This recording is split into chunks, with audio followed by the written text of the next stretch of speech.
Pseudo-legendary Pokémon, a fan term commonly defining 3-stage Pokémon with base stat totals of 600, rivaling the legendary Pokémon themselves. Welcome everyone, I'm Exceptional and I hope you are too. Today we will be pitting one pseudo-legendary Pokémon from each of the first 3 generations against each other head-to-head to see who can clear Pokémon FireRed, including the Round 2 Elite Four, the fastest. We will be exploring solo runs with Dragonite from Gen 1, Tyranitar from Gen 2, and Metagross from Gen 3. Next week I will release a separate video to add Salamence from Gen 3 to the roster as well. We have an astronomical amount of information to cover in this video, well, movie really, as I will be playing through the game 6 times in total. I will play each Pokemon completely blind to learn their respective strengths and weaknesses, then play through a second time with an end goal of learning from my mistakes, optimizing the playthroughs, and seeing who is the ultimate pseudo-legendary Pokemon.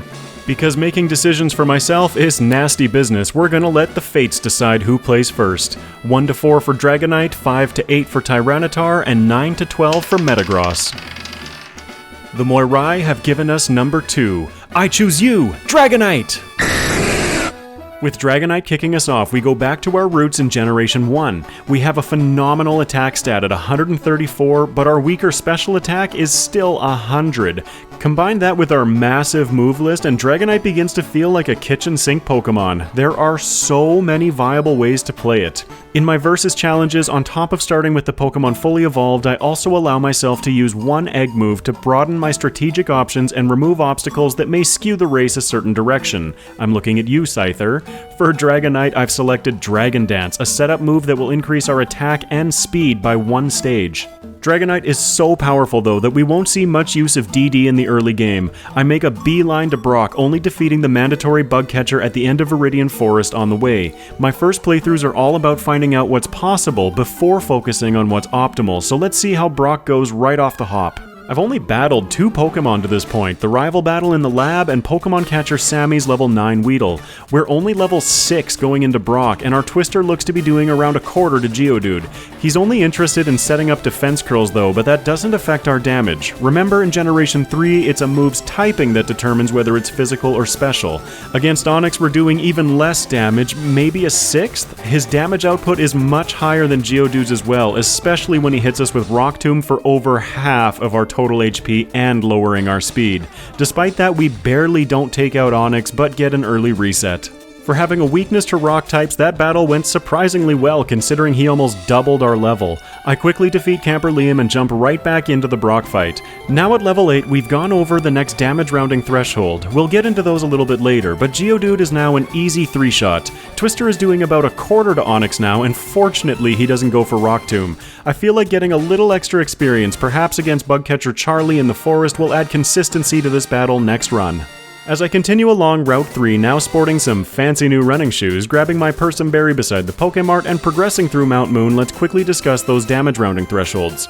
The RAM, or random access memory, of these old games couldn't handle what today's games can, resulting in truncation, or essentially deletion, of decimal places while doing calculations. A Pokemon's level is a part of the damage calculation, so this truncation of decimals adds disproportionate increases in damage output at levels that end in 0, 3, 5, and 8. It's a key component of routing in these games, and you'll hear me mention it throughout these runs.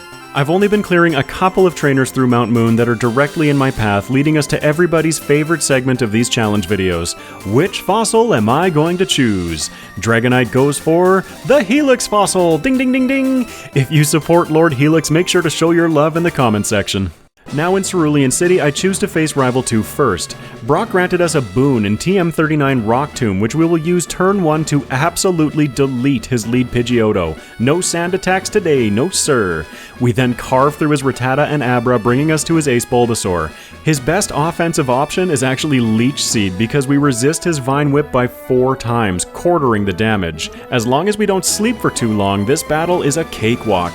Despite resisting Misty's water moves, that's exactly why I wanted to face Rival 2 first. We move past Nugget Bridge onto Route 25, where I make sure to pull down Camper Flint. I can then sneak behind him and grab TM43's Secret Power. This is a base 70 power normal move with a 30% chance of an added effect based on terrain. Most of the time in these runs, that effect is going to be Paralysis. Way better than Wrap. With our upgraded moveset and Persimberry equipped, it's time to face Misty. Against her lead Staryu, we open with Secret Power getting an Oko, or one-hit knockout. We match her Ace Starmie in level, and Secret Power is doing just shy of half to her. As a result, we put her into heal range while she chips away at us with Swift, so I switch to Twister to keep her from healing again. Starmie is faster and knows Recover. We then take her down. South of Cerulean, I try catching two of our HM cheerleaders, Meowth and Pidgey. Any move that I use here will Oko this thing, so I just have to throw YOLO balls, and I run out. I'll have to backtrack. Okay, next run, buy more balls or keep Wrap. Our next major battle is Rival 3 on the SSN. Compared to the Rival 2 battle, we're now over instead of under-leveled, and it's no surprise that we absolutely dominate him. I nicknamed Dragonite Puff because, well, he's the magic dragon. Plus, what part of that sprite doesn't seem puffy to you? Ugh, I've never liked Dragonite's sprite. I feel like the Dragonite and Gyarados sprites should have been switched. Gyarados is awesome! Next is Lieutenant Surge, and I have a Cherry Berry equipped for safety, barely missing the one-shot on Voltorb. I switch to Water Pulse because reasons, and then take it out. Secret Power then Okos Pikachu and steamrolls through Raichu in 2 turns with him only using Thunder Wave, activating our Held Berry. That's an easy 3rd badge already, but I wonder how Metagross is doing with the early game.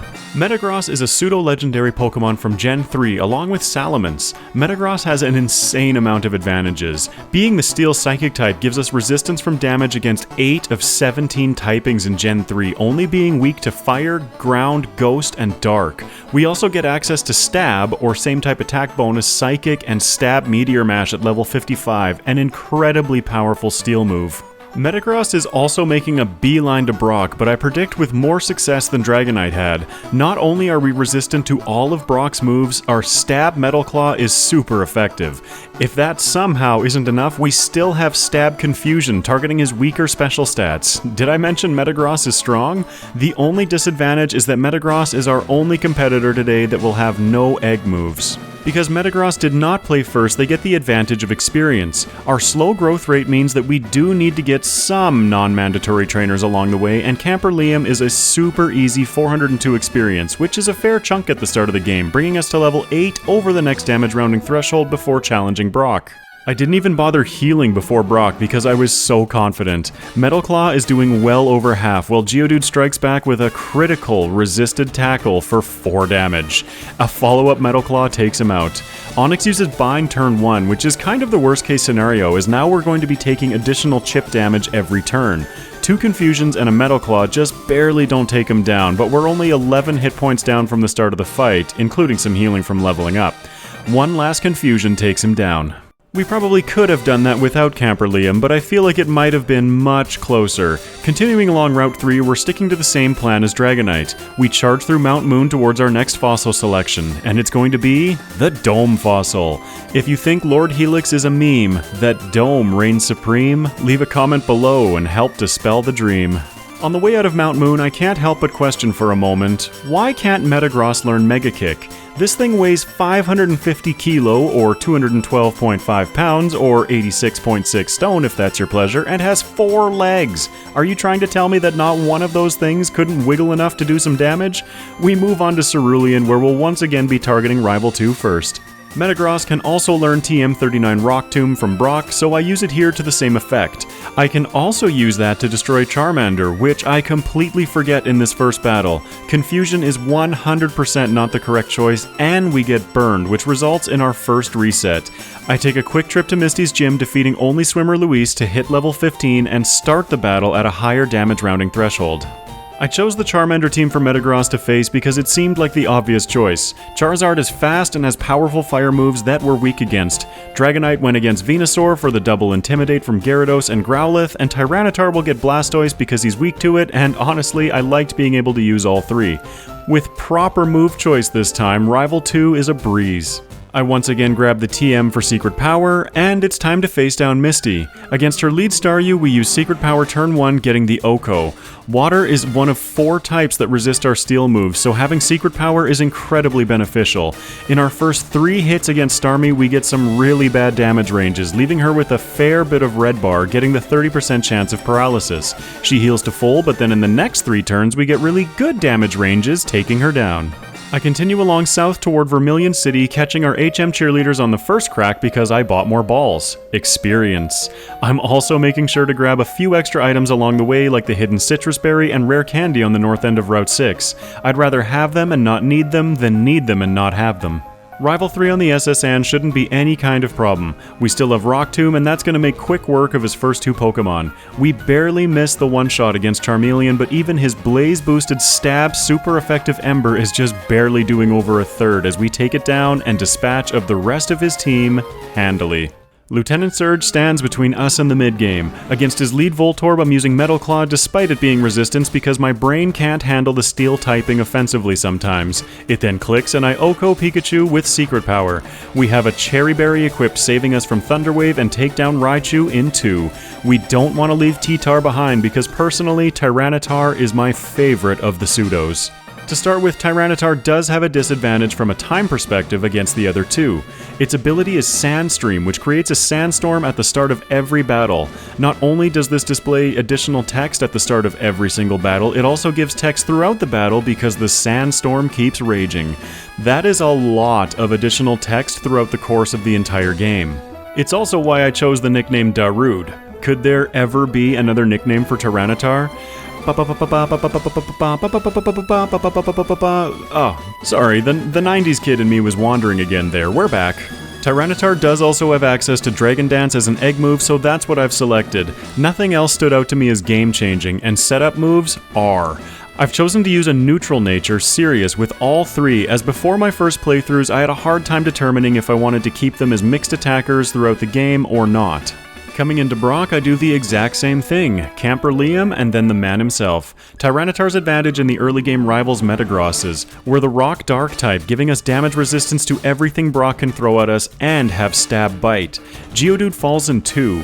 Bite does work against Onix, all the while we aren't taking much damage ourselves. It's a little counterintuitive, but Bite is actually a special move, not physical in Generation 3, targeting both Brock's Pokemon's weaker special stats. An easy first badge. A strange quirk about Tyranitar is its starting moveset. We get access to Screech and Leer, which reduce the opponent's defense. My egg move is DD, boosting attack, but we don't actually get access to a physical move until level 22, or after Mount Moon, which will come first. I mentioned earlier that it's the typing of a move that determines whether it's physical or special in Gen 3. I find the easiest way to remember this is that if there's an evolution for it, it's special plus dragon. Fire, water, electric, dark, psychic, grass, ice, plus dragon.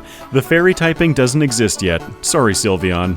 In Mount Moon, I make sure to grab the Helix fossil. Long live Lord Helix. Hail! Hail! Just on the outside of Mount Moon lie 2 move tutors. Tyranitar is the only Pokemon today that can learn either Mega Punch or Mega Kick. Yeah, it confuses me too. Metagross, maybe I can get my head around, but Dragonite? Anyways, as you saw, I run right by them. Once over the ledges, we can't get back to them at this stage of the game, and I'm about to regret that decision. Tyranitar also gets access to Rock Tomb, but also gains the benefit of Stab. Pidgeotto is a clean Oko without a crit. The Squirtle line is bulky and super effective against us, making it the perfect rival ace opponent. I mean, not in this fight, but he'll be more threatening later on, I promise. His other 2 are an easy cleanup while we resist Rattata and Abra can't do anything. At all. So I'm cruising along Nugget Bridge, having a grand old time. I was looking at the moveset, pondering strategy, and routing when suddenly, Mankey. Alright, I don't have Mega Punch and both Bite and Rock Tomb are resisted. I'll just use Bite hoping for flinches, Fury Swipes isn't doing much damage. A few turns go by and we're about to knock it out and Low Kick. Low Kick hits harder the heavier a Pokemon is and Tyranitar is made out of rock. We're also 4 times weak against fighting types. A Stab, 4 times super effective, 720 effective power Low Kick gives us our first reset. This could have been a much bigger problem, even though it did send us back to the beginning of Nugget Bridge. I defeat Rival 2 again, save before trying again, and this time I use Screech turn 1, lowering his defense by 2 stages, and knock him out on the following turn with resisted Stab Rock Tomb. I clear everything else with ease, coming into Misty with, you guessed it, Secret Power and a Person Berry equipped. We Oko Star you with Secret Power, leveling to 21. We are weak to water, so Starmie's Water Pulse hits for big damage, but we hit for bigger damage, taking her down as she tries some futile healing. Next, we find ourselves on the SSN, where I make sure to pop into the kitchen to grab some berries from the garbage cans. All 3 Pokemon have been doing this, as none of them will be running with an army of Meowths. That's a time investment that just isn't worth it for these powerhouses. Against Rival 3, we're up to level 23, so we've replaced Rock Tomb with Rock Slide, already gaining access to our strongest stab move for the rest of the game. Rival 3 stands no chance. Now against Lieutenant Surge, Tyranitar has the easiest time, and that's saying something. Because our speed is low and I don't want Raichu using a bunch of double teams, I use a single DD, also setting up our attack by 1 stage. Rock Slide sweeps the rest of his team. I guess you could call that a landslide victory? So let's take a moment to compare how our 3 pseudo-legendary Pokemon are stacking up. Metagross is starting strong, grabbing the lead and widening that lead throughout the first 3 gyms. Dragonite played first and had to do silly things like backtracking to get HM cheerleaders, and Tyranitar had that nasty Mankey reset. This race is far from over though, as Tyranitar brings us into the mid-game. On Route 9, I make sure to grab a handy move for Tyranitar, TM40 Aerial Ace. This 60 base power flying move will prove useful in the mid-game, as it gives us a great option, having a good amount of power points, a great option against grass types, hits ghosts, and never misses. On the other side of Rock Tunnel, I head south to the gatehouse just outside Lavender Town, also grabbing TM27 Return, giving us another incredible physical option. With a very well-rounded moveset of Rock Slide, Aerial Ace, and Brick Break, backed up by Dragon Dance, there isn't much that's going to stand in our way for a while. I clear the Rocket Hideout and head to Erica's gym. All 3 Pokemon will be grabbing the coin case just in case I need it later, and it's on the way anyway. In Erica's gym, I make sure to clear the trainers on the left side for the attack EVs and defense from Exeggcute. Against Erica, we strike first with super effective Aerial Ace, just barely missing the one-shot. Tyranitar didn't need his Cherry Berry against Surge, so it pops here instead, removing the paralysis from Stun Spore.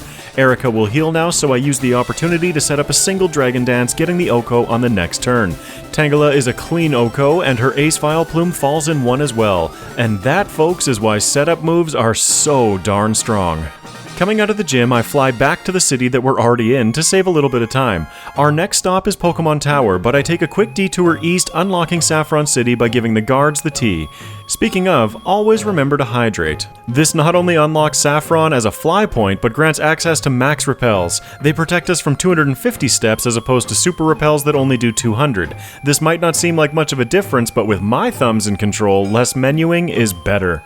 Rival 4 always feels like such an underwhelming battle. Sure, you can face him right out of Rock Tunnel, but why would you? You can't progress through the tower without the Sylph Scope anyway. We're a fully evolved pseudo-legendary Pokemon, roughly 10 levels above most of his team of first and second stage Pokemon. We win. After rescuing Mr. Fuji, I head straight to Sylph, continuing the Rocket plotline. My plan for Sylph is to only collect the highest value items for each Pokemon, targeting only the rare candies, proteins, and carbos. Again, these initial playthroughs are seeking to push the boundaries a little bit, discovering what's possible before what's optimal. If my routing through Sylphco seems a little disjointed, it's because it is. It was very much a case of several "oh yeah" moments occurring as I collected my items and defeated a few trainers that give decent experience or EVs. Let's take a shot at Rival 5. The Gen 3 AI loves status moves, so Pidgeot hits us with a Feather Dance turn 1, reducing our attack by 2 stages. I set up a couple of DDs, bringing us back to neutral, but now with +2 speed. I don't want to mess with Bird Brains here, so I use Rock Slide, getting the Oko. One of my biggest disappointments with the remakes is that it removed some challenge from battles in the gym challenge portion of the game. The Rival's Ace is now a fully evolved Blastoise that prefers stalling with Protect, not even using his most powerful move, Water Gun. Rock Slide and Sandstorm chip damage take him out. We smash through Exeggcute and Growlithe, getting burned, but that's no worry. His Alakazam in the back has one attacking move, Future Sight. Remember in Gen 1 when this fight was really difficult? Even with our attack cut from the burn, we have no problem cleaning up the very frail Alakazam. I finished the Rockets targeting Sabrina next. I skipped all of the trainers in her gym as I'm much more interested in attack EVs than special attack. We may not have a dark type move, but our dark typing means that none of Sabrina's Pokemon can really hit us, except Venomoth with Gust or Leech Life. Suffice to say, we're winning this one. I stop at the department store, spending all of our money buying protein and carbos before heading down Cycling Road. Cycling Road is a great place for physical attackers to train, as it's pretty dense with experience and chock full of attack EVs. I'm cruising right past all of it though right now, only grabbing the hidden rare candy and max elixir at the bottom of the route. We can always come back later. I then head to the Safari Zone before targeting Koga's gym. There's some pretty decent experience to be had in here as well, but I'm once again only trying to clear what's necessary. We are aiming for the fastest time after all. I clear a few trainers on the invisible path to Koga before challenging him. Koga has a nasty habit of catching Pokemon off guard with toxic and evasion tactics, so I do have a Pecha Berry equipped. 1DD and Aerial Ace put his first coughing in heal range while taking a smokescreen, reducing our accuracy. While he heals, I set up once more and Oko with Aerial Ace. I risk Rock Slide against Muck and Weezing, hitting through both times, but losing our Pecha Berry to Toxic for a reasonably easy 6th badge. Metagross won't have to deal with poison at all because the steel typing is completely immune, so let's pop back over to see how it's doing. Metagross followed the same basic route as Tyranitar after Surge, grabbing Aerial Ace, clearing Rock Tunnel, and grabbing Return. It's about to diverge a bit though, as after starting my typical mid-game chores ending with grabbing HM2 Fly, instead of going for the Rocket Hideout immediately, I dip into Saffron much earlier. Metagross will not be relying on Aerial Ace for Erica's gym, as we have a much better option. I grab my Max Repels and head south to Mr. Psychic's house in the southeastern corner. He gives us TM29. You guessed it, Psychic. We do learn Psychic naturally, but I'm impatient and don't foresee it leaving our moveset ever.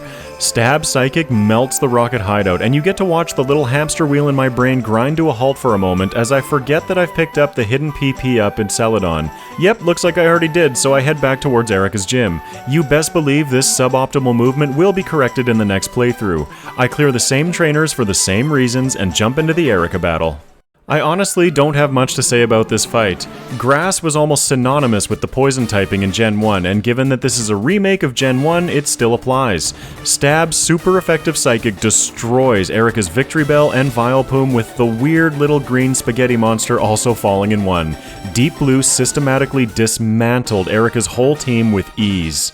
Coming into Rival 4 next, I haven't actually mentioned why I chose Deep Blue as Metagross's nickname. Deep Blue was a chess-playing expert system run on a unique purpose-built IBM supercomputer. It was the first computer to win a game and first to win a match against a reigning world champion under regular time controls. Metagross has 4 brains in total, all connected by a complex network of neurons. Because of these complex connections and the number of brains, this Pokemon is capable of performing complex calculations and is more intelligent than a supercomputer. And it's blue. Turquoise. Whatever. Rival 4 stood no chance, so we find ourselves in Sylph. Once again, I'm following roughly the same route as Tyranitar in this section, targeting only the rare candy, protein, and carbos. Deep Blue's ability is Clear Body, which prevents stat loss, as we saw at the start of this battle against Arbok. Arbok has Intimidate, lowering the foes attacked by 1 stage at the start of battle. Not against our supercomputer, it doesn't. Jumping right ahead to the Rival 5 battle, we can see Clear Body at work again. 2 of Pidgeot's moves here are stat reducing, Sand Attack and Feather Dance. Neither bothers us, and we also resist his wing attacks, so we take him out easily. Charizard is out, and oh boy, Flamethrower burns away Deep Blue from almost full. With a little bit of that blue smoke of electronic death still flowing out, I leave. We still have options in the mid-game here, so I go to the department store, then head down Cycling Road targeting Koga. The only moves that Koga can actually hit us with are Self-Destruct from his coughings, which we resist, and Tackle from his wheezing. Yeah, Tackle. On our side of the field, Stab super effective Psychic turns his whole team to mush. Alright, well, barring going off to grind somewhere, our only option for progression now is Rival 5 back in Sylph. While not especially paying attention to what was going on in Fuchsia City, I had a thought. On the top of the department store, we can give a fresh water to the little girl and she will give us TM16 Light Screen, which will half the damage we take from special moves for 5 turns. With that on our side, I head back to Rival 5. I use a single Rock Tomb against Pidgeot, not really caring what he does, and then set up a Light Screen before taking him out. Something else happened on our trek to Fuchsia though. We gained levels and therefore speed. We can now outspeed an Oko Charizard with 4 times super effective Rock Tomb. Well then, best laid plans, eh? The rest of his team is of no consequence to us as we finish him off. It's time to take out Sabrina, and although we aren't immune to psychic damage, we do resist it by 4 times. We're also an incredibly potent physical attacker, so with the exception of using Psychic against Venomoth, Return OHKOs her entire team. Have I forgotten something though? Oh yeah! Puff, our magic Dragonite. We left him hanging out by the sea. Let's see what he's been up to. After defeating Lieutenant Surge, which honestly for editing me already feels like an eternity ago, Puff is going to be following pretty much the same route, grabbing Aerial Ace before entering Rock Tunnel. Dragonite gets the advantage of Aerial Ace also gaining the same type attack bonus as we're part flying type. Like those tiny little wings could lift that gigantic body. I'm sorry to the Dragonite fans out there, I'm not biased against Dragonite, I just really like poking fun at him. On the other side of Rock Tunnel, our route reflects Tyranitar's, or more accurately, Darude's route reflects Puff's because Dragonite played first. I pick up the HM for Fly and teach it immediately to Puff. Ha, yeah right. Fly is a terrible move, and despite being more powerful than Aerial Ace, it only has 95% accuracy and takes 2 turns to use instead of 1. In Generation 1 through 3, it only has 70 base power instead of 90 in the later gens as well. I also teach Return now, that we picked up back in Lavender Town, to save on a little bit of menuing. I clear the Rocket Hideout and left side of Erica's gym for the more relevant EVs. Puff's battle against Erica has the same result as Deep Blue's, using Stab super effective Aerial Ace to clear out her entire team with haste. The only time that we technically lost here versus Metagross is 1 additional text box being displayed from super effective damage against Tangela. Sometimes it's the little things that count. Coming into Rival 4, instead of focusing on the incredibly easy battle again, I'll take a moment to discuss Puff's ability. Inner Focus prevents flinching, which across this entire run I only saw happen once against Giovanni's Kangaskhan's Fake Out. That's it. An interesting strategic point is that I've been using Water Pulse that we got from Misty on Dragonite, but next run I'll be quite tempted to use Brick Break from the SSN instead, so we can capitalize more on Dragon Dance. I finish the tower and move into Sylph following the same route. Candy, Protein, Carbos. Coming into Rival 5, I use 2 DDs against Pidgeot and then take it out with Aerial Ace. Gyarados is next, bringing our attack back to +1 with Intimidate. We take it out over 2 turns, but we're definitely starting to sustain some damage. Growlithe is out, intimidating us further, so now we're back to neutral, but Water Pulse handles him. The most non-threatening Alakazam ever gets taken out as well, bringing us to his Ace Venusaur. Even though we're at neutral attack, our Stab super effective Aerial Ace almost OHKOs it, taking it out on the following turn. So, you think I'm gonna show the Giovanni battle because of Inner Focus being useful? Not this time. Instead, I'm gonna demonstrate why Poison Point is the bane of most physical attackers' existence. We got poisoned on the final turn against Nidorino, and because we're a solo Pokemon and not using items in battle, the poison damage slowly overwhelms us over the course of the battle. Puff takes his second reset. It then happened a second time, so I decided to just throw on the Pecha Berry that I was saving for Koga because I can only handle 1 problem at a time. It activates against Nidorino again, 30% chance, yeah right. We don't get it a second time in the battle and take out Giovanni. Gosh, he's annoying to wipe against. It's time for yet another episode of a fast, powerful physical attacker not giving a single care about the Psychic-type leader Sabrina. With the power of hindsight, I should have used a single DD against Mr. Mime when we didn't OHKO, but I got lazy here, still recovering from Giovanni, and just mashed A until we won. I'm sure you know the drill by now. Department store, cycling road, safari zone. Oh hey Koga!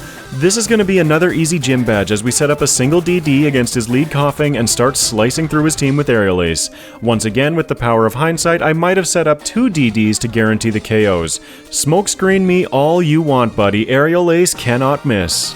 With our 3 competitors now equal again with 6 badges each, let's compare how they're stacking up against each other. On the Erica split, Metagross still held the lead but lost a good portion of it. The following 2 badges I label only as badges because the Pokemon followed slightly different routes, but Dragonite actually pulls ahead, now leading the pack by 23 seconds coming into the final 2 gyms. Poor Tyranitar is behind by about 4.5 minutes but has a setup move and better typing than Dragonite heading towards the Pokemon League. Dragonite brings us to our first encounter with Blaine. I skipped the trainers in his gym using the Poké Quiz mechanic instead. We resist his fire moves, but the double Intimidate might be a nuisance. With this in mind, I set up to +4 against Growlithe before taking him out with Water Pulse. Yeah, I don't get my decision-making process either sometimes. Ponyta and Rapidash fall to Aerial Ace, and we just barely miss the OHKO against Arcanine. He goes into a healing loop, so I set up once more and take him down. I head to Viridian Gym next, defeating only the 2 mandatory trainers. Against Cool Trainer Warren, I get caught off guard again by Poison. Poison Point activates against Nidorina, resulting in another reset. I should have healed first. I'm sent back to just before the Blaine battle, where I try to grab an extra setup turn against Ponyta, who then paralyzes Puff with Bounce. Paralyzed and losing our setup because of Arcanine's Roar results in another reset. With my head freshly pulled out of my butt, let's get back on track, and here we are facing Giovanni. This game keeps you on your toes, that's for sure. The simplest of mistakes can be so costly. I set up against Rhyhorn while he reduces our speed, and then it's time to sweep. I may have set up excessively, but I didn't want a chance missing Okos and taking extra poison damage should we find ourselves poisoned. Again. Alright, Rival 6 is our last challenge before entering the Pokemon League. Against Pidgeot, I begin trying to set up taking a Feather Dance. This prompts me to forego setting up and try to knock it out ASAP. I try finishing my setup against Gyarados, doing some sad damage in the process, and end up being taken down. I suppose we are only level 46. If you saw that jump in the timer, it's because I went back to Rock Tunnel to teach Rock Slide, only realizing that Puff can't learn it while standing in front of the tutor. It's not like I don't have the learn set sitting directly in front of me or anything. Anyways, I get better set up against Pidgeot this time, and having not taken any Feather Dances, Puff can take out his whole team. At the end, we're getting pretty low on health, but we made it through. Dragonite enters the Pokemon League at 1 hour and 26 seconds. Darude brings us back to Blaine, where we should have an easier time than Puff. I once again followed the Pokequiz mechanic leading up to Blaine. Not only does Darude resist his fire moves, but also has Stab super effective Rock Slide. I use 2 DDs and actually Oko Growlithe, Ponyta, and Rapidash using Brick Break as it has more accuracy. Arcanine is out, hitting Intimidate and bringing us back to neutral, so I switch to Rock Slide, taking him out in a single shot. Alright, so quick spoiler alert. Puff learned some stuff in the league that prompted me to say yes to Bill outside Blaine's gym. I apply the lessons from my Dragonite run to the other 2 and complete the first part of the Sevi Island plotline before heading to the Viridian Gym. Once inside, I'm clearing the mandatory trainers when I suddenly think to myself, oh hey, I have Aerial Ace, I should quickly grab a little extra experience here. Spontaneously facing an extra black belt. Machop goes down, and then against his Machoke we barely, and I mean that's barely a sliver remaining, miss the Oko, giving it a max power revenge. The 1200 effective power revenge Oko's Tyranitar. That put us back before Blaine, meaning that we have to re-clear him and the Sevi Islands 1 through 3. So frustrating. Poor Darude. I love Tyranitar so much, but this just hasn't been his run, losing over 5 minutes to that Machoke. Lesson definitely learned. I saved before and skipped him the next time through. I actually chose against teaching Crunch to Darude because I felt like our current moveset was so well-rounded. That was a super disappointing decision, and I may change it for the next playthrough simply because I love the move Crunch so much. Against Giovanni, I set up 1 DD against his lead Rhyhorn while he fires back Earthquake, which we're weak to. His whole team knows EQ, so I decide to go on the offense, but after a few turns it becomes clear that we need to one-shot because we can't sustain that many Earthquakes. Oh, and Poison. Always with the Poison. I know that Bruno in the league is going to likely cause some problems for Darude, so I go training. I see a solution for Giovanni in our upcoming move at level 61.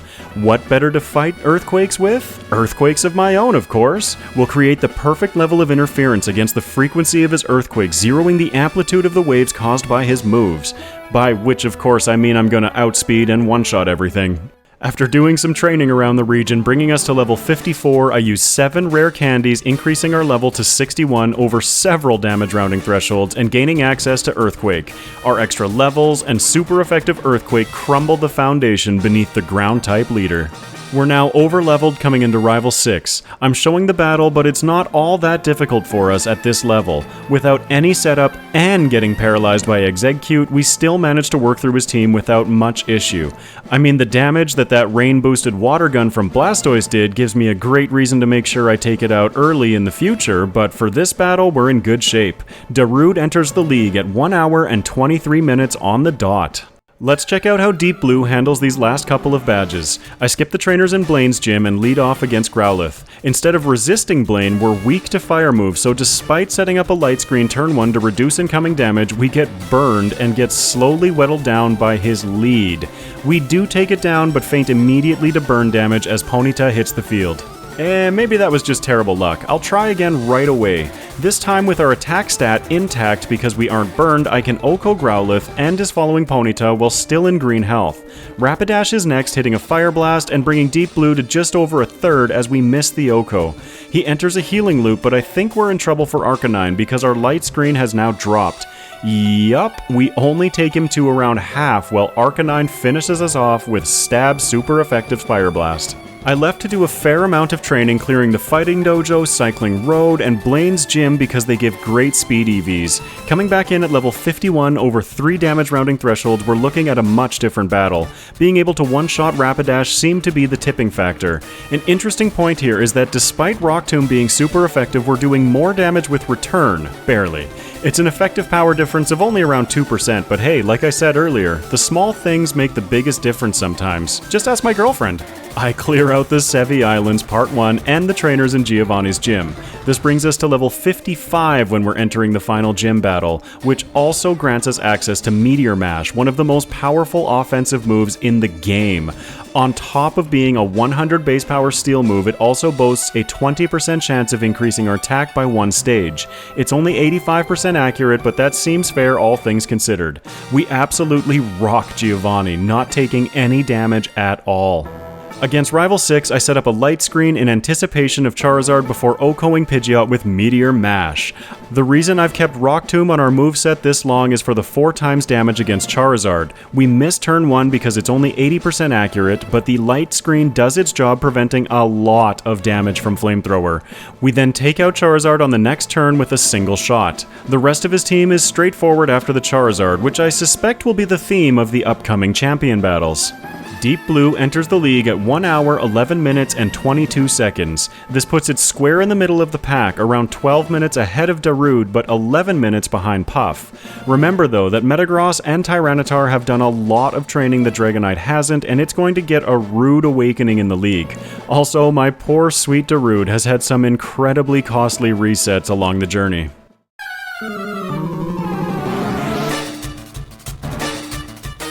Welcome to the Round 1 Pokemon League. Deep Blue kicks us off against Lorelei. Steel is super effective against Ice, giving us a great type matchup to start. I lead off with Brick Break against Dugong. Meteor Mash would be the better choice in hindsight as it has more effective power at 150 with Stab instead of 140 super effective Brick Break, plus giving us the chance of getting +1 to our attack, which happens on the last hit. We get another attack boost against Cloyster before taking it out as well. Against Slowbro, I just keep on with my Meteoric Assault. Despite being resisted, it's still doing well over half. Unfortunately, Slowbro used Yawn on the last turn, so we fall asleep against Lapras, allowing her to knock us out over a few turns while we snooze. I jump right back in, wiping again, then come back in a third time, but with a new addition to the moveset. I teach TM26 Earthquake over Brick Break since I figured out Meteor Mash is life. I mashed through her first 2, bringing out Slowbro again. Being at +2 here in the first attempt was lucky, so I taught Earthquake to have a neutral option against Slowbro. As you can see, she's capable of hitting quite hard. Lapras almost gets the better of us, but the mash is strong with this one, switching back to Earthquake for Jinx to conserve PP and increase our accuracy. Bruno should not pose much of a problem at all for Deep Blue. Meteor Mash Okos both of his Onixuses, and with how powerful Stab Meteor Mash is, it's easy to forget that we still have Stab Psychic in our arsenal. We use that to delete Hitmonchan, Hitmonlee, and barely miss the one-shot against Machamp, but despite getting caught in a healing loop, we do take him down.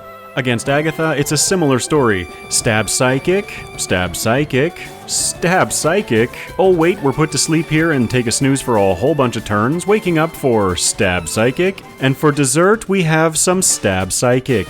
Deep Blue took 4 Shadow Balls while sleeping, by the way, one of which was a crit. No worries.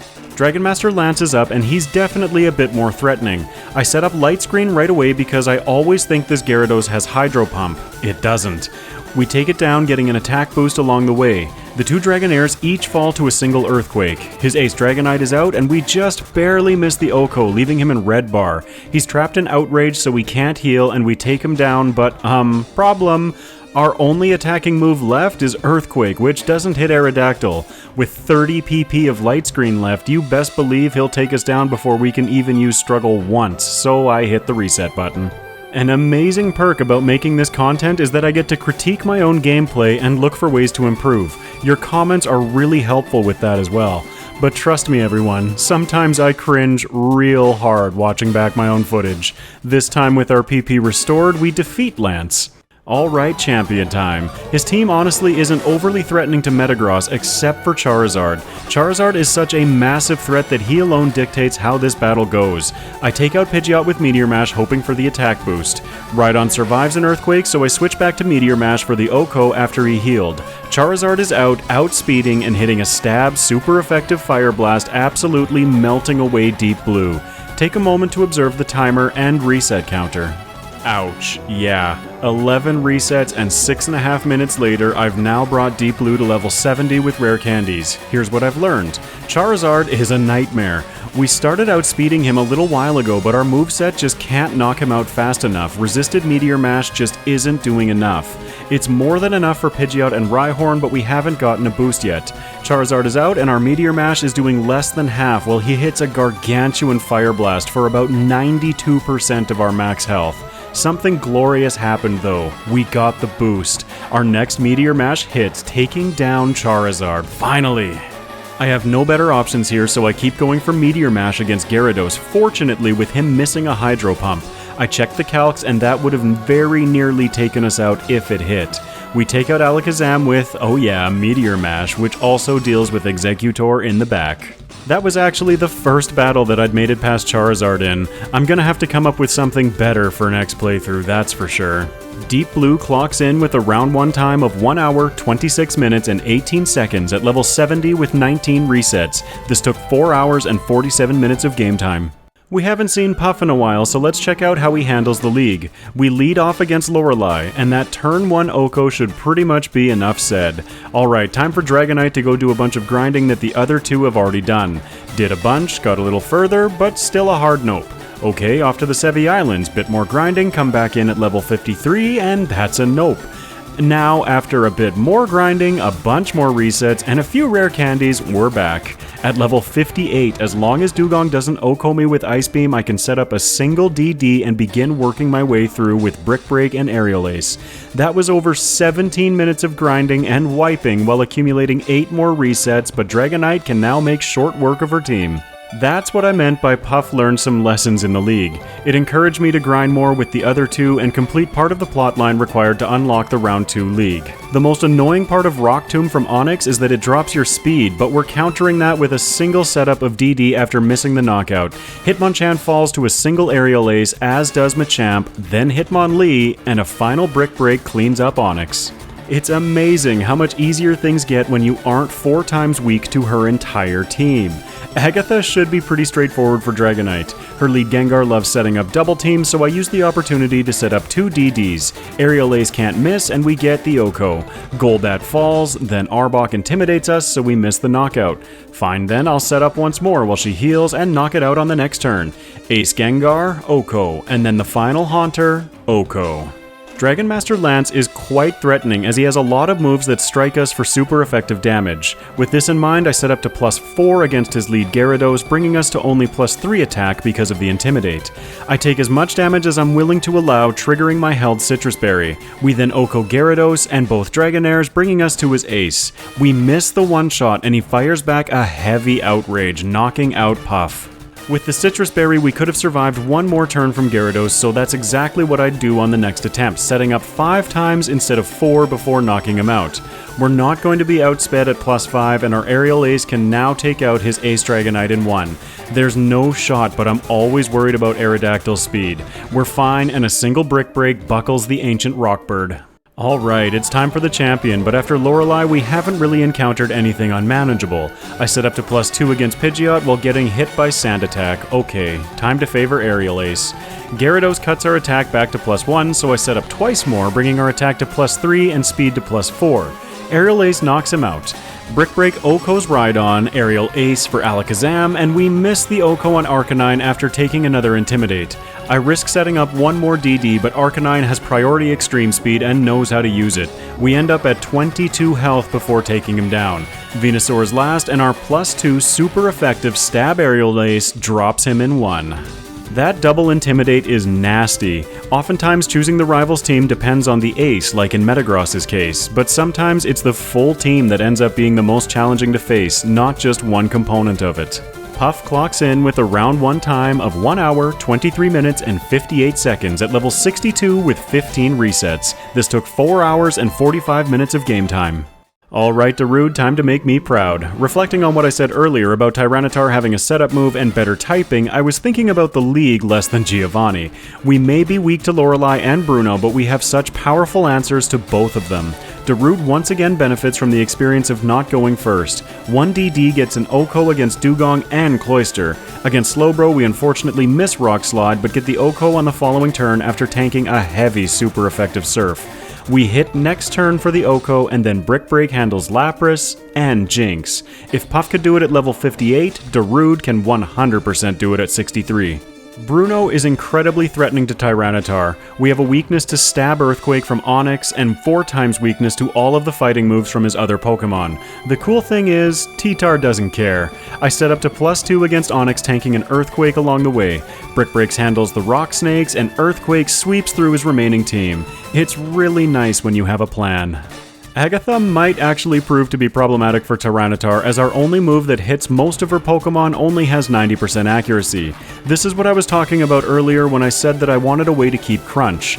I set up to +1 and missed Rock Slide for a while, getting confused and hit by Toxic along the way. We hurt ourselves in confusion against Arbok, and combined with her Iron Tail, it's all over Red Rover. I come back in, this time with a Chesto Berry equipped. Not a Persim, I'm out of those. I skip the setup, going straight for Rock Slide this time and Okoing Gengar turn 1. I set up 2 DDs, bringing us to +1 attack before taking out Arbok. Rock Slide then Oko's Haunter, Golbat, and her Ace Gengar. A wonderful thing about setting up with Dragon Dance is that it also increases your speed, so even with our base 61 speed, we don't have many, if any, speed issues. Lance should be a decent battle for us, as we're rocking a type advantage. Hahaha. I set up 3 DDs against Gyarados while he attacks over and over, triggering our held Citrus Berry. Rock Slide gets the one-shot. Earthquake handles his 2 Dragonairs, then Rock Slide misses against Dragonite, allowing him to hit Outrage. Darude shrugs it off, taking him down. Aerodactyl is outsped and out of here with one last Rock Slide. It's time for the champion. I don't want to risk any trolling from Pidgeot in the form of Sand Attack or Feather Dance, so I go for Rock Slide right away, taking it out. I use Executor to set up 2 DDs while he misses Sleep Powder and puts up a Light Screen. That's not gonna save you, buddy. Rock Slide gets the Oko. We miss the one-shot on Blastoise by a margin, but he only sets up the rain, so we take him out with Earthquake. EQ then fells Rhydon, Alakazam, and Arcanine in the back. That was a decisive victory. After having the most struggles in the game leading up to the league, Tyranitar sure had a dazzling league performance. Darude clocks in with a round 1 time of 1 hour, 28 minutes, and 54 seconds at level 66 with 5 resets. This took 5 hours and 4 minutes of game time. The only extra chore outside of cleaning up the rockets on the Sevi Island to unlock the Round 2 Pokemon League is coming over to Professor Oak's Age here in the gatehouse between routes 11 and 12. He'll give us the item finder if we've caught 30 species. The requirement to get the National Dex, which is required for Round 2, is to catch 60 species, so we're good here. He'll give us the item finder. Once we get this Snorlax out of the way, we can use the item finder in the location Snorlax was sleeping to find the leftovers. All 3 Pokemon will be grabbing this.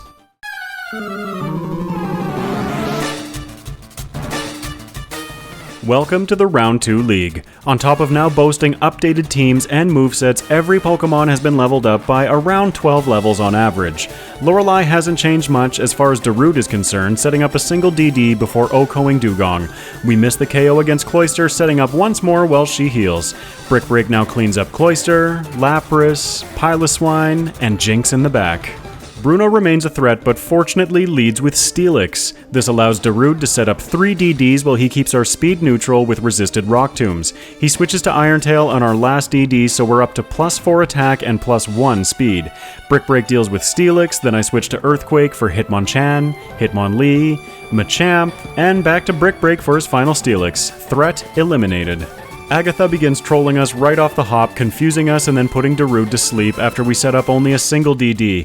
The advantage we have is that Gengar can't really accomplish much of anything against T-Tar, so once we wake up and hit, it's over. I get in one final DD against Arbok before taking it out with Earthquake. Gosh, I wish these ghosts didn't all have Levitate. Rock Slide Oko's Mischievous, Gengar, and Crobat in the back for another landslide victory. Dragon Doctoral Lance can be problematic as his lead Gyarados loves to use Thunder Wave turn 1, ruining your battle. Against Darude, he seems more keen on getting the knockout, setting up DDs of his own while I go back to neutral with 1 DD after not knocking him out. Rock Slide then finishes the job and takes out his lesser Dragonite in 1. I switch to Brick Break for Aerodactyl when in reality, watching this back, I should have just stuck with Rock Slide. As a result, we take a lot of damage unnecessarily before taking him down. Kingdra is also quite formidable, but we handle him in 2 while he sets up DDs. The Ace Dragonite hits the field and one final Rock Slide cleans him up. Time for the Round 2 champion. He leads with Heracross and all I can say is thank you for not having Brick Break. That would have been bad. Instead, he uses a lot of Rock Tomb and Counter because the Gen 3 AI sure can be quirky. Counter can really mess us up though, so I have to be a little bit more careful than I am in this first attempt, getting shut down early by it. I come right back in with a better understanding of what I'll do. Abuse setup moves. I set up 5 times with DD while allowing our Sandstorm to slowly chip away at Heracross. Despite it being resisted, I go for Earthquake because with that amount of setup and damage already inflicted, he has no shot. We then Oko the rest of his team. Earthquake for Arcanine, Rock Slide for Exeggutor, back to EQ for Blastoise, 4 times super effective Brick Break for Tyranitar, and 1 final EQ for Alakazam. It's so funny, you know, for seemingly struggling the most with a good portion of the game, Darude sure breezed through both leagues. I see a ton of opportunities for improvement for Tyranitar in the next playthrough though. Darude clocks in with a round 2 time of 1 hour, 46 minutes, and 17 seconds at level 73 with 6 resets. This took 6 hours and 7 minutes of game time. Conversely, Metagross had seemingly one of the easiest times working through the game, so let's see how Deep Blue manages the Round 2 League. Against Lorelei, nothing much has really changed from last round. I set up Light Screen against Lapras for a bit of safety, but I feel like that was a little redundant as mashing A on Meteor Mash seems to be an equally valid strategy. Lorelei falls very easily. Without a setup move, it's becoming clear that Deep Blue has a slight disadvantage, particularly in this league. We take down Steelix with 2 Earthquakes, but expose ourselves to a speed drop along the way. Setup Schmetup though, because Psychic still Okos Hitmonlee, almost Machamp as well. He falls after a few turns and Steelix 2 is out, facing the same fate as his younger brother. Hitmonchan is last, and another stab super effective Psychic gets the Oko. I would commentate more about this Agatha battle, but I mean, stab super effective Psychic pretty much says it all. I switched to Meteor Mash for Mischievous, but my goodness, Deep Blue is such a monster. Incredibly good defensive typing and offensive options. Who needs a setup move anyway? My confidence is about to get shattered though for one reason. Remember how I said that Round 2 Lance's lead loves to ruin your battle with Thunder Wave? That's exactly what happens here. Despite getting 2 attack boosts, having our speed cut this low and exposing ourselves to so much additional damage is just not going to be the winning strategy. I try again, but this time we don't even make it past the Gyarados. With our speed cut and Lance's team full of heavy hitting dragons, I need to try something else. I wipe again using my last rare candies to bring us to level 77 in the hopes that this would make a difference. By the miracles of a turn 2 crit and my Cherry Berry being equipped, we managed to get past his lead Gyarados without being paralyzed. Aerodactyl comes out hitting a massive crit of his own with EQ taking us well below half. Our Meteor Mash connects, ending that threat. We then work through his lesser Dragonite, bringing us to Kingdra. He sets up a DD and then uses Surf, bringing us to only 39 health as we take him down. His Ace Dragonite is last, please Meteor Mash hit, and we do. Lance has fallen. I then wipe 3 times to the champion, but all you need to know is that at this level, with this moveset, all I can do is hope for an attack boost from Meteor Mash. In this attempt, I managed to get 1 against Heracross before taking him out. Gyarados is next, and after setting up DD, hits a +1 super effective Earthquake for well over half. We do manage to take him down. This is looking a little bleak, but let's try for a crit, I guess. Not getting it, but instead, Charizard misses the 85% accurate Fire Blast, allowing us to take him down. Oh my goodness. EQ handles Tyranitar and Alakazam, leaving Exeggutor.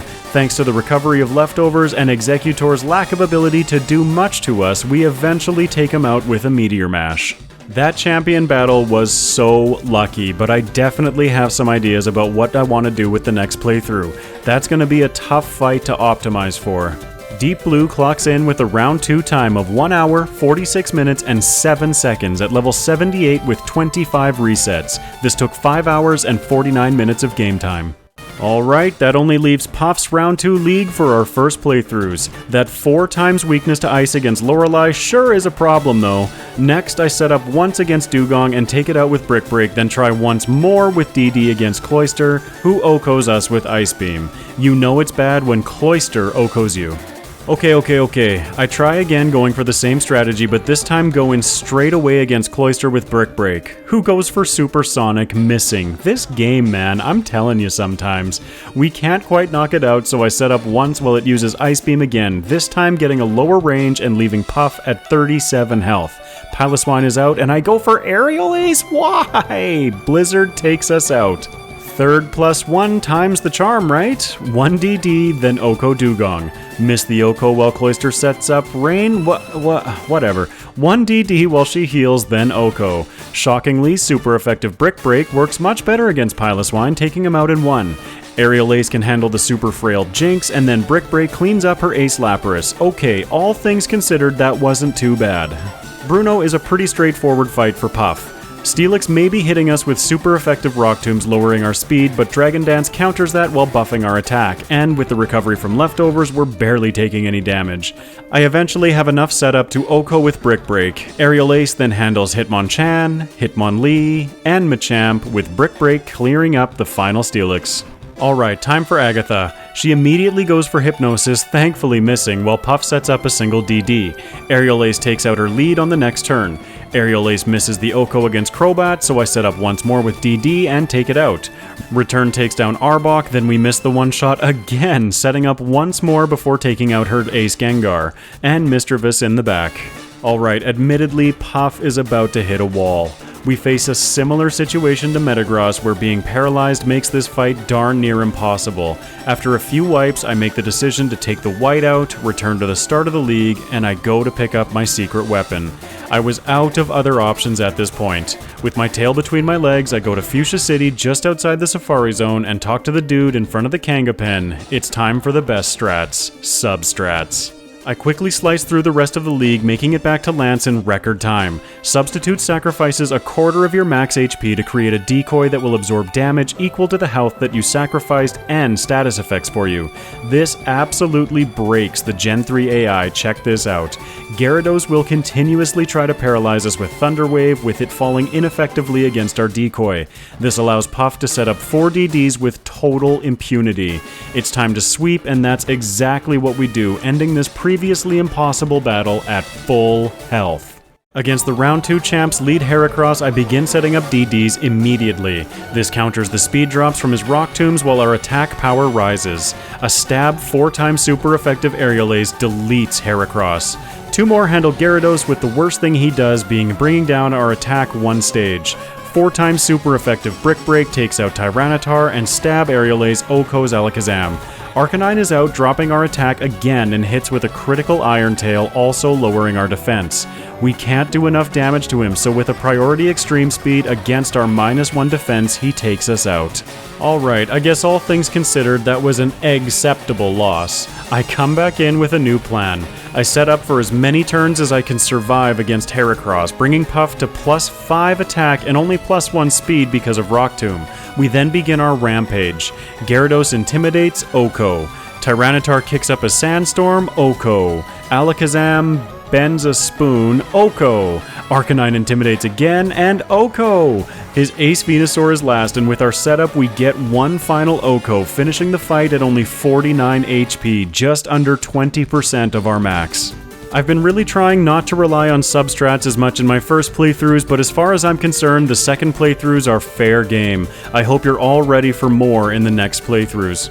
Puff clocks in with a round 2 time of 1 hour, 49 minutes, and 11 seconds at level 75 with 24 resets. This took 6 hours of game time. Alright, we've been going for almost an hour at this point. Take a moment, stretch, drink some water. If you hit the pause button, I promise I'll wait as long as you need.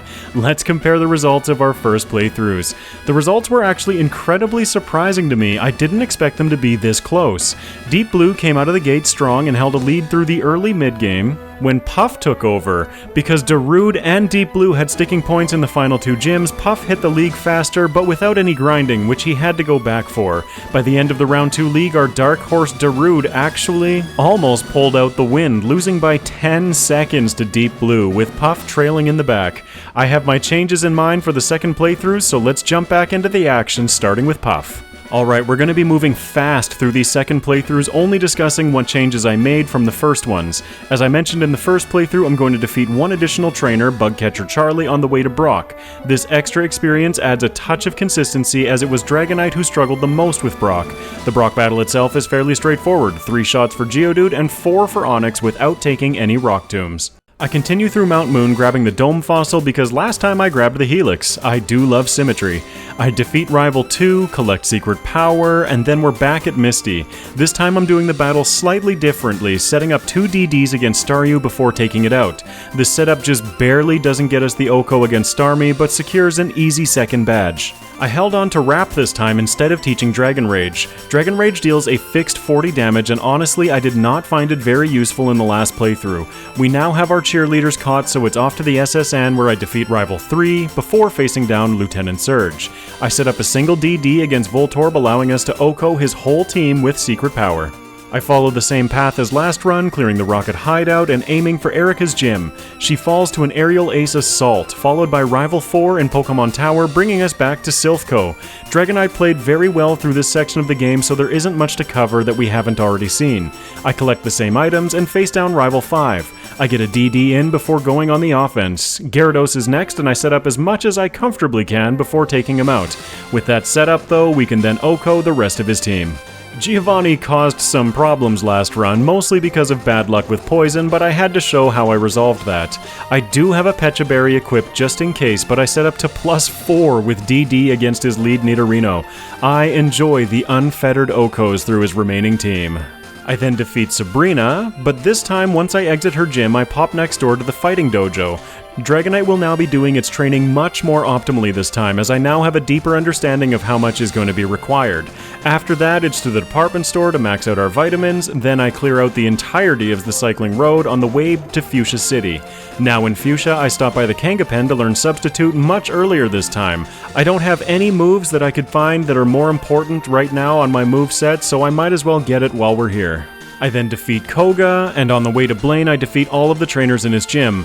Most of the changes made to Dragonite have been more optimal grinding and being aware of a couple of fights that can potentially hold us back. With the power of Substitute on our side, I get behind a decoy, set up 2 DDs, and roll through Blaine's team without a hiccup. I'm going to be doing the first part of the Sevi Island plotline with all 3 Pokemon before the Round 1 League. I actually believe that this is more optimal with a Round 2 finish in mind, as it intersects with our normal path rather than having to do a little bit of backtracking for it after the League.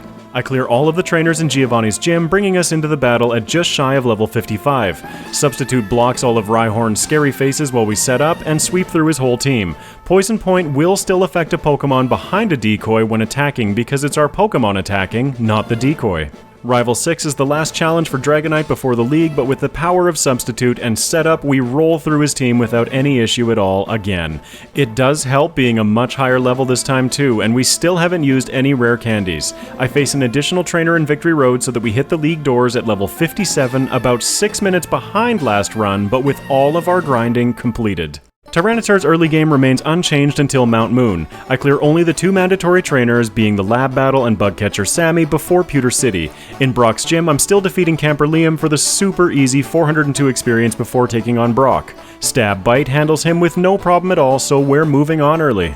I'd like to correct something that I said last run. I said that the first physical move we get access to is Mega Punch outside of Mount Moon, but we actually do get Rock Tomb from Brock, which I teach immediately to have more PP through the cave. At the end I grab the Dome Fossil. Our collection so far in this video is 3 domes and 2 helixes. I come out of Mount Moon, stopping by the move tutors here, teaching T-Tar Mega Punch. That Mankey is right around the corner. Rival 2 is a breeze for Tyranitar, so let's focus instead on how the addition of Mega Punch helps against Mankey. What a funny thing to say. We get to observe in stunning fashion the disadvantage of using a move that only has 85% accuracy. Mankey leads off with Karate Chop for big damage while we miss. Okay, turn 2 he goes for Fury Swipes, and that's good, but we miss again. Okay, I'm really feeling that clock tick as we enter the third turn and T-Tar finally lands the punch. We're moving on still with 0 resets. Against Misty, I similarly update the strategy to what Dragonite did. I only set up a single DD because our weakness to the water type does put T-Tar on the clock.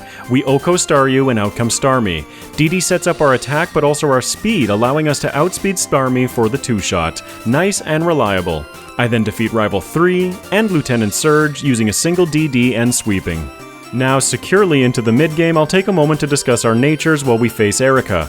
All 3 Pokemon remain with a neutral nature, Sirius, as both Metagross and Tyranitar will become mixed attackers in the late game. For Dragonite, I wasn't willing to sacrifice any of our special attack in the early game, and having a setup move gives it a lot of leeway for our attack stat. Speaking of DD, Erica stood no chance.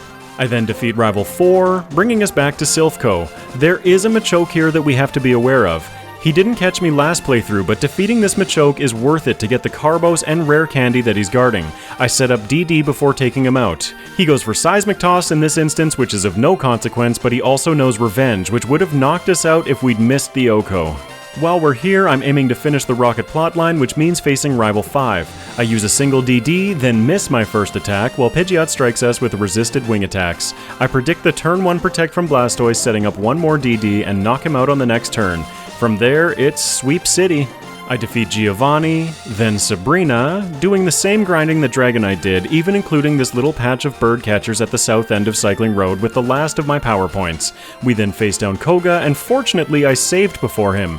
Our most powerful move against him isn't 100% accurate, and I know his tricks. I Oko Coughing immediately with Rock Slide bringing out Muck. After just missing the Oko, I set up one DD while he heals. I then miss, and miss, and miss. We miss so many times that it becomes too much for T-Tar to handle, and with the poison damage adding up, we end up taking our first reset. This battle is also the first example of Tyranitar being a mixed attacker for this run. I hit level 47 just before this fight, which may have been a mistake, removing Aerial Ace in favor of Crunch. We get the toxic effect against Muck, managing to take him out, but our time is limited. Coughing 2 gets Oko'd with Crunch, and after missing the Oko on Weezing, we manage to clean him up. Tyranitar was actually ahead of Dragonite until this reset, now falling just behind. I then defeat Blaine, clearing the trainers in his gym, and move through the Sevi Islands. We discovered that in preparation for the league and in order to defeat Giovanni with ease, we need to be level 61. I continue along, also clearing the trainers in Giovanni's gym, leveling up to 54, and then using 7 rare candies to hit the magic number and learn Earthquake. I then defeat Giovanni, and since we're over-leveled, Rival 6 stands no chance. Tyranitar enters the league doors nearly 15 minutes faster than last run, in a much better position to challenge the league. That leaves the changes made to Metagross's run. We come out of the gate running with no changes, facing and defeating Brock in record time. Metagross had the easiest route to plan as I only really had one major issue through the majority of the run: Charizard. In Mount Moon, I make sure to grab the just kidding, the Helix fossil. That brings our collection to 3 and 3. No winners today, I'm afraid. But that might change with some upcoming videos. I defeat Rival 2, remembering that Rock Tomb is greater than Charmander, and we quickly find ourselves back at Misty. Metagross doesn't get access to any fancy egg moves, so we're relying on raw power, which it has in excess. I use Rock Tomb against Starmie to lower its speed, allowing us to move first and knock her out. Against Rival 3 on the SSN, I actually get some nasty luck. Rock Tomb takes out Pidgeotto in one, but it's once Charmeleon enters the battle that we're in trouble. I miss 2 Rock Tombs in a row while Charmeleon gets a critical, super effective Stab Ember, resulting in us taking our first reset to some shenanigans. If any one of the 2 misses or crit didn't happen, we would have been fine. Coming right back in, we see how this fight is meant to go. I switch to Metal Claw against Pidgeotto, hoping for the 10% chance of an attack boost, but don't get it. As long as we hit our moves though, this team falls without any issue. Excuse me while I grumble for a second. Our bad luck isn't over yet though against Lieutenant Surge. We missed the Oko on Voltorb, but things seem to be progressing as good as could be expected. Until I miss our first secret power to Raichu's first double team, and things spiral out of control from there. Accuracy strats are the worst. I want not my wide lens from Gen 4. Coming right back in, it's astounding how much better the battle goes when you can actually hit the things you're targeting. With 2 very frustrating resets in our rearview mirror, let's focus in on the mid-game. I follow the same route, grabbing Psychic early and teaching it immediately. I have a close call against Giovanni in the Rocket Hideout and move on to defeat Erica. Next is Rival 4 and then into Sylph for some item collection. My Sylph-Co routing in the second playthroughs was definitely a bit cleaner. I'm still defeating a few extra trainers along the way as they give reasonably good experience and, for the most part, EVs that I am interested in. I cruise through grabbing only the most valuable items for my Pokemon, targeting Protein, Rare Candy, Carbos, and some PP items to help in the late game. Instead of facing Rival 5 at the end though, I duck out to visit the department store and grind down Cycling Road heading towards Fuchsia. I discovered last run that outspeeding the Charizard is the best way past it. I then defeat Koga, and now with the extra levels under our belt, I'm ready for Rival 5. I've kept Rock Tomb on our moveset to this point solely because of Charizard. Our next best move against it would be Return, but because of Charizard's 4x weakness to Rock, Return would be doing around half as much damage. We get the Oko, and of course the rest of his team is of no consequence. Next I defeat Sabrina, and start preparing myself for what awaits on Cinnabar Island. All 3 Pokemon have done the exact same amount of grinding by the time they acquire their 6th badges, albeit along different routes. Against Blaine, I get some of that bad luck from earlier paid back, as on the last turn against Arcanine, I'm facing down a Fire Blast that I likely won't survive. He misses the 85% accurate move, and we take the victory. I wanted to avoid getting Light Screen as it wasn't necessary for the rival, and I want to keep Rock Tomb on our moveset for as long as I can manage it. I do the islands and return to clear Giovanni's gym, then head right towards Rival 6. One more showdown against Charizard before the league. The biggest mid-game change for Metagross was keeping Metal Claw until replacing it with Meteor Mash and keeping Rock Tomb. We outspeed an Oko Charizard. Alright! We're ready to move on to the Pokemon League after cleaning up the rest of his team. Metagross hits the league doors 9 minutes ahead of last run and definitely leading the pack. This time, with the updated routing and not being caught with my pants down a few times throughout the run, Metagross has held and been widening a commanding lead for most of the game. Tyranitar snuck ahead briefly due to some different routing, but Metagross leads, taking us into the league 4 minutes and 15 seconds ahead of Dragonite and 6 minutes 14 seconds ahead of Tyranitar.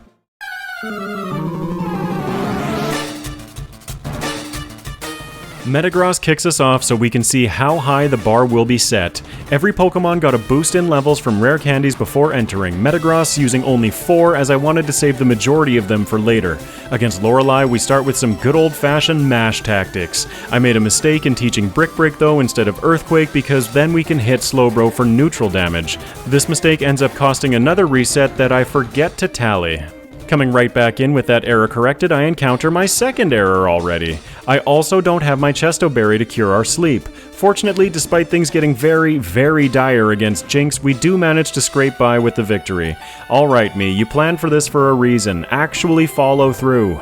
Bruno is a very easy battle for Metagross as we sweep through his entire team with a combination of Earthquake and Stab Psychics. Even his mighty Ace Machamp, only 5 levels lower than us, gets O-Code. I have an interesting solution for you if you find yourself in a challenge to drop an egg 6 feet without breaking it. Just drop it from 7 feet. In the first 6, it'll be perfectly fine. I struggle for things to say sometimes against Agatha being wiped out by Stab Psychic. Against Dragon Master Lance, I have the best strategy. Use Meteor Mash and hope for an attack boost. I have enough buffer built into this fight, also holding a Citrus Berry for that little bit of extra safety. Rock Tomb actually continues being useful here, striking his Gyarados and Dragonite for super effective damage as our Meteor Mash PP approaches 0. We do get the attack boost on the very last turn against Aerodactyl.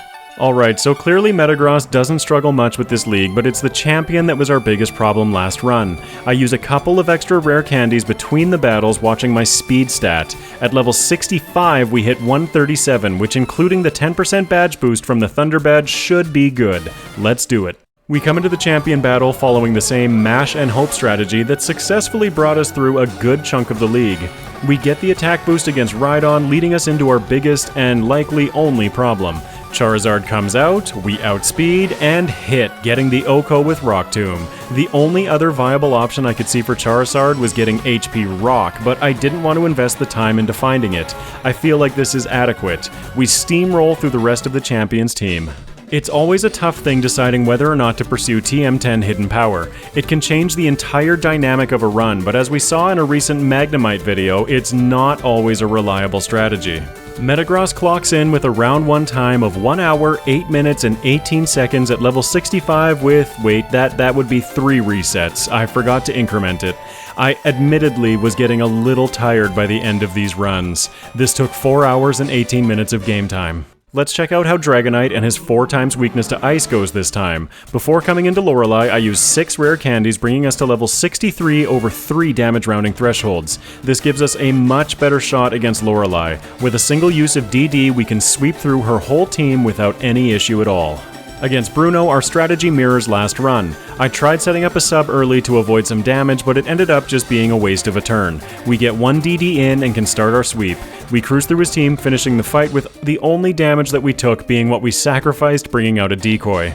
Agatha is a much easier battle with the power of Substitute on our side. You may have noticed that I didn't even heal before coming into it. As long as we outspeed her lead Gengar, it can't do squat to us. Confuse Ray and Hypnosis fall idly against our decoy, while Aerial Ace can't miss. Set up all the double team you want, my dear. It doesn't mean anything to our +3 Dragonite with Aerial Ace. Goodbye, Agatha. Against Lance, we aren't done making mistakes. I begin following the same strategy that I discovered last run, taking as many turns as we can survive against Gyarados, setting up DDs. Unfortunately, in this attempt, I not only forget my Citrus Berry, but misjudge the AI with it switching to Hyper Beam on the last turn, giving Dragonite his first reset.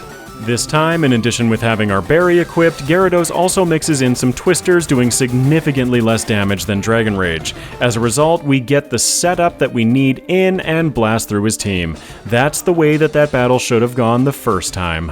The champion battle is another example of why sub-strats best strats. Pidgeot feather dances and sand attacks over and over with our decoy soaking it all up. I set up to +4 before he breaks our sub, and I just bring out a new one. As we can see against Gyarados, the decoy protects us from Intimidate as well, so get out your brooms everyone, it's time for another sweep. The champion falls in just a few more turns. It's incredible how badly the move Substitute messes with the Gen 3 AI. For whatever reason, it just can't seem to handle the fact that one is active. Dragonite clocks in with a round 1 time of 1 hour, 11 minutes, and 40 seconds at level 66 with 1 reset. This took 4 hours and 32 minutes of game time. Tyranitar definitely had the easiest time in the league last playthrough, so let's see if he can make up some time. We follow the same strategy that Dragonite used against Lorelei, but get held back by that nasty 90% accuracy of Rock Slide. We take some big hits along the way, but come out victorious. It's a shame that we don't get to enjoy the 50% buff to special defense while in a sandstorm in this generation. That doesn't exist until Gen 4. Despite the threat that Bruno could pose to us, I follow the use the terrible Onix to set up and sweep strategy that has worked for us so many times already.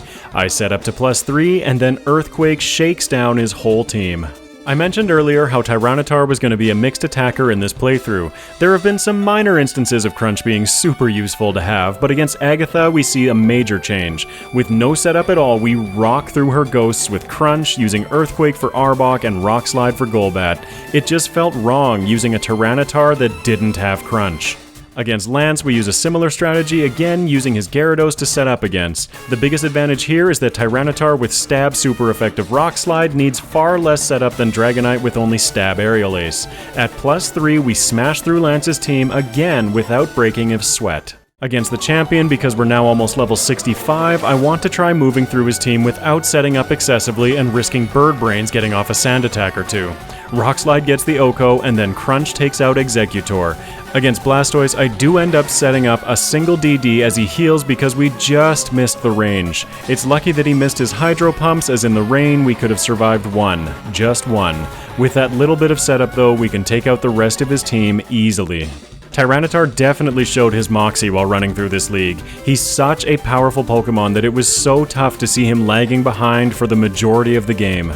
Tyranitar clocks in with a round 1 time of 1 hour, 13 minutes, and 6 seconds at level 65 with 1 reset. This took 4 hours and 37 minutes of game time. He's definitely made up time, but I won't put up any graphics until the very end.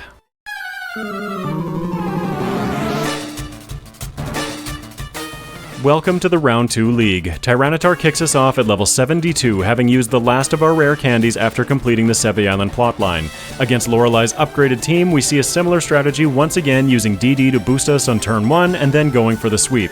The only eventful thing was missing the range against Piloswine, setting up once more, and winning.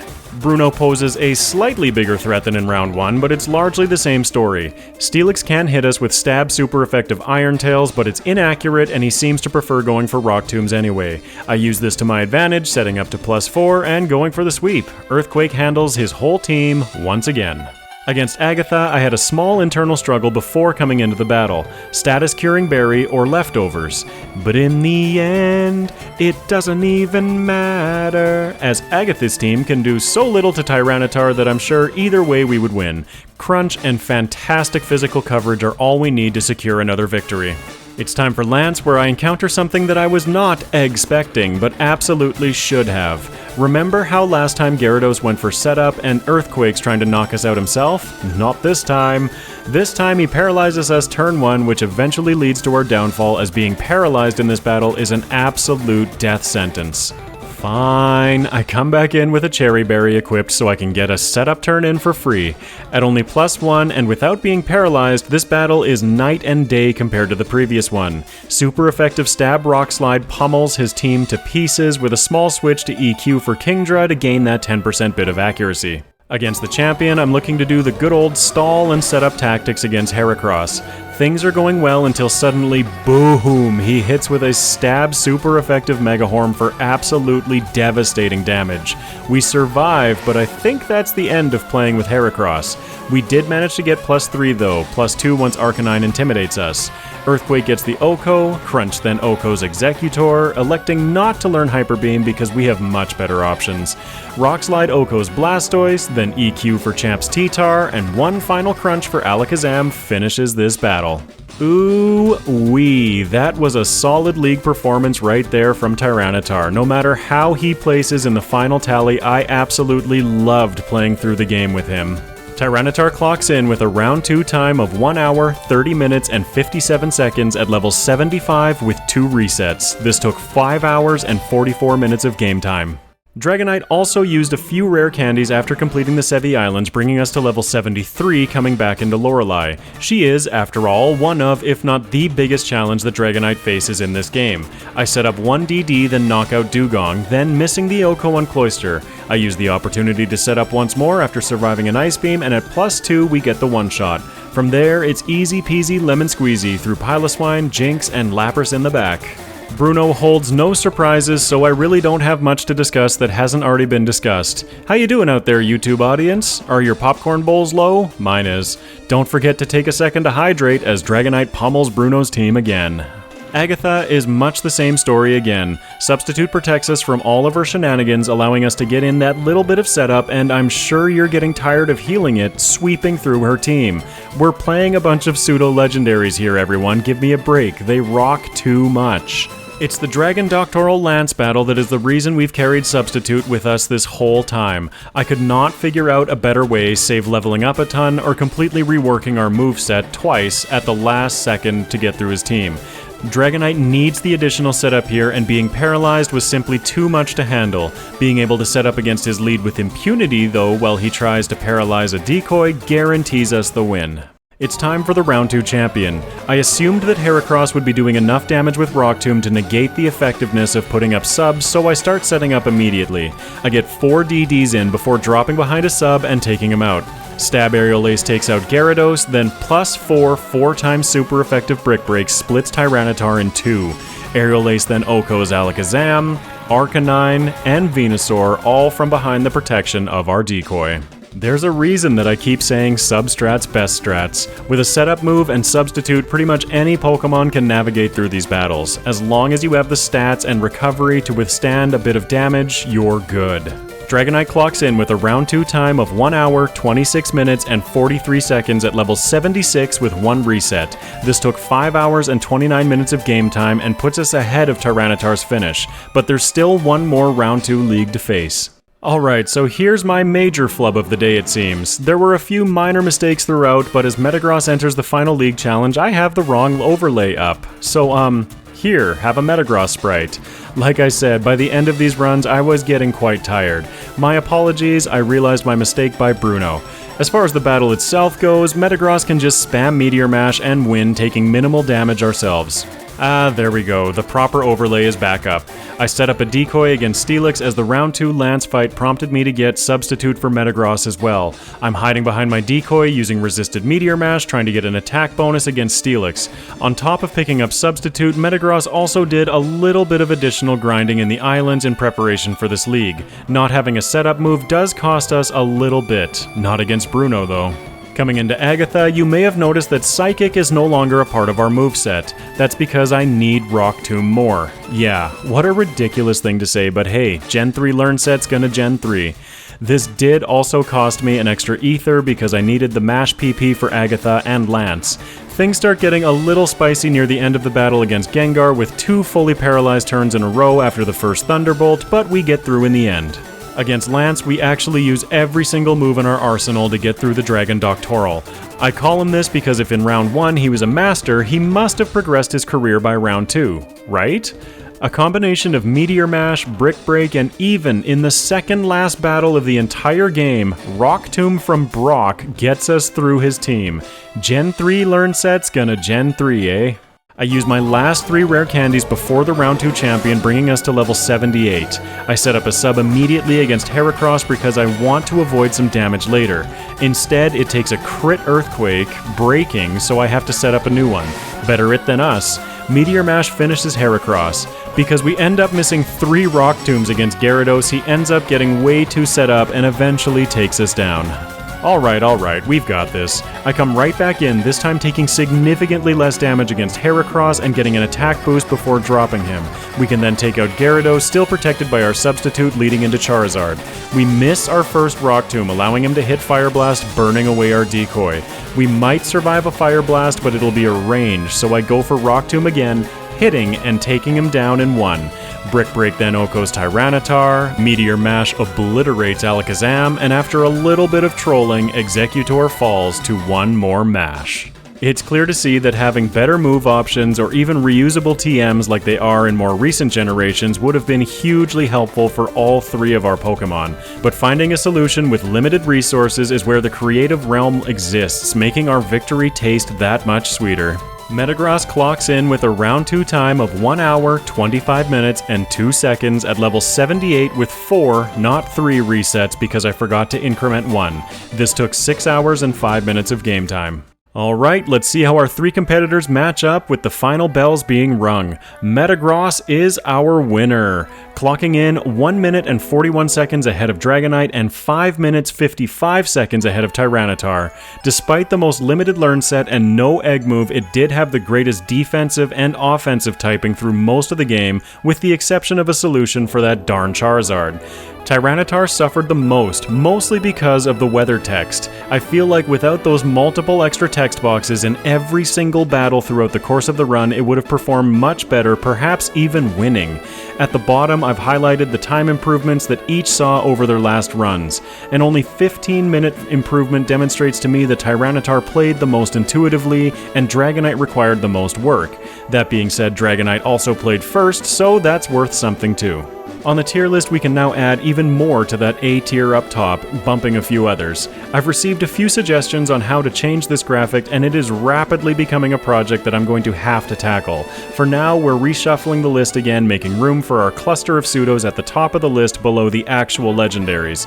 I have to admit that of all the things I love about making this content, watching this tier list fill out is among the most satisfying.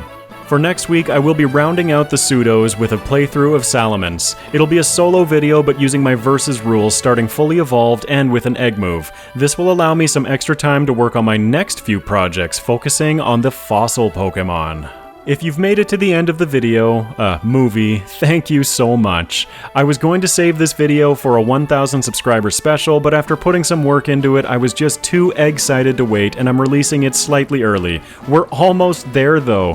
Thanks to all of your support, my channel has been growing steadily with all of your likes, comments, love, and support that you've been showing. From the bottom of my heart, thank you all so much. If you feel like I've earned it, leave a like and comment about the runs, what you'd like to see in the future, or just to say hi. Balo! As always, substrats, best strats, so if you'd like to keep up with my future content, be sure to hit that subscribe button and ring the bell so you never miss a video. It really helps my channel to continue growing. Until next time, take care everyone.